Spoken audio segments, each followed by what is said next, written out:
எங்க சாப்பாடு சாப்பாடு இல்லை, ஒன்றும் இல்லை. எல்லாம் சிவசக்தி சாப்பாடு தான் வேணும்னு சொன்னால் அதெல்லாம் ஓட்டி இருக்குது. வேற எங்க வாங்கிட்டு ஃபோன் பண்ணிட்டு ஏன்னா இவ்வளோ தூரம் வந்துட்டான், மறுபடியும் சரி அதுலேயே தான் நீ சாப்பிடணும்னு சொன்னால் அதனால நான் வந்துட்டேன். கடவுளே, சரி என்ன பண்ணுமா, வேற எங்கேயும் வாங்கிட்டு வாங்க. ஏதாவது ரவா கேது கலந்துருமா? எப்போ எனக்கு எதுவுமே வேண்டாம் சாமி, எனக்கு சோறே எனக்கு வேண்டாம். நான் பாலாக்கு புடிச்சு நான் படுத்துக்கிறேன்.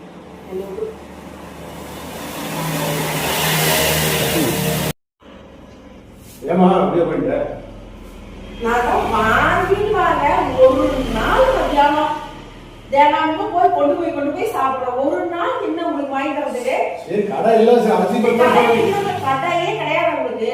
வந்துட்டேன்ல ஃபோன் பண்ணி கேட்கறது. எனக்கு ஆப்பிள் எடுங்க, நான் ஸ்விட்சில் போட்டு நான் சாப்பிடுறேன். வேலையா வாங்கிட்டு வந்துட்டு இவ்வளவு இது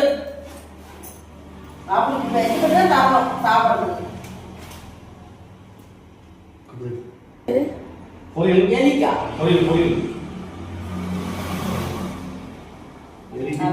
இன்னைக்கு மட்டும் வாங்கிட்டு வந்துருக்கல, அவ்வளவுதான்.